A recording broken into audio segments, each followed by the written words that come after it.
Anak lang siguro ko. Hello mga kamamsis! Happy New Year to all mga kamamsis. Prosperous New Year 2025. Sana magandang New Year pa rin natin sa ating taon 2025 mga kamamsis. Always healthy.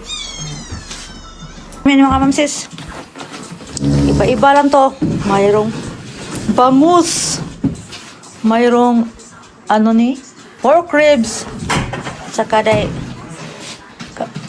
baboy nga taba-taba man medyo lami po din po ng taba mga misis no kay aron humok niya po day mga itong rice as usual the rice mga pinakakuan na mabungga mga misis kanibang turkey ba pero dito din kami maka-turkey mga misis so gipalit pa ni wa man ni palita gikuan na siya pre kay nahumpra mi superstore ba prehan mi turkey na po among cake nya di pwede nay prutas di pwede walay hilim nun mga kamsis na tao.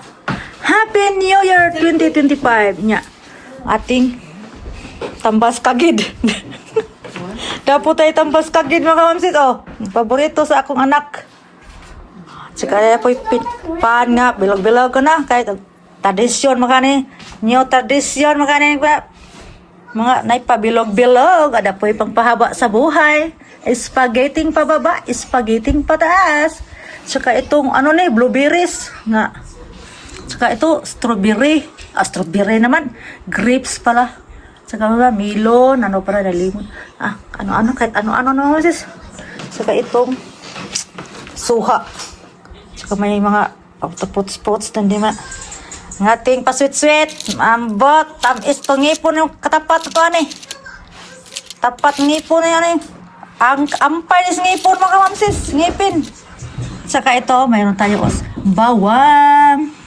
bilog-bilog also lalo na grabe dita mo bilog grabe gilog saka ito po may mga haba taas nga ko sis chocolate taas ng karton nya may candle po diha kay para may kahayag po tayo mga kamamsis kung sa kuan para may kahayag.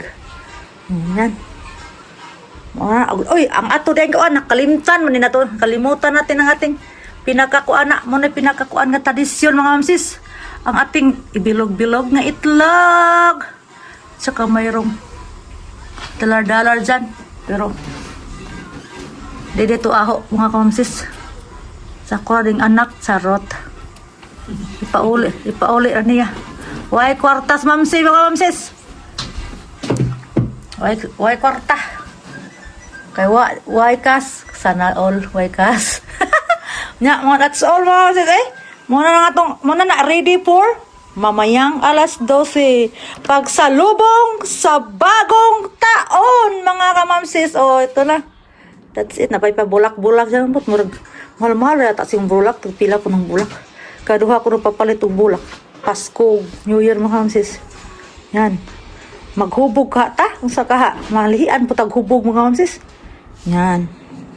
Ready na ako niya. Pero medyo nalamig naman mga kamsis. Inito naman may dahin kaon niya Pero ba pag init microwave na mga kamsis niya. Uy, dapat itong biko. Nakalimtan itong biko nga papilit-pilit. Para sa bakaha. So, may pilit-pilit. Ano naman dyan pilit para dikit-dikit. Sa mga magkadikit. Ang klaseng dikit-dikit mga kamsis.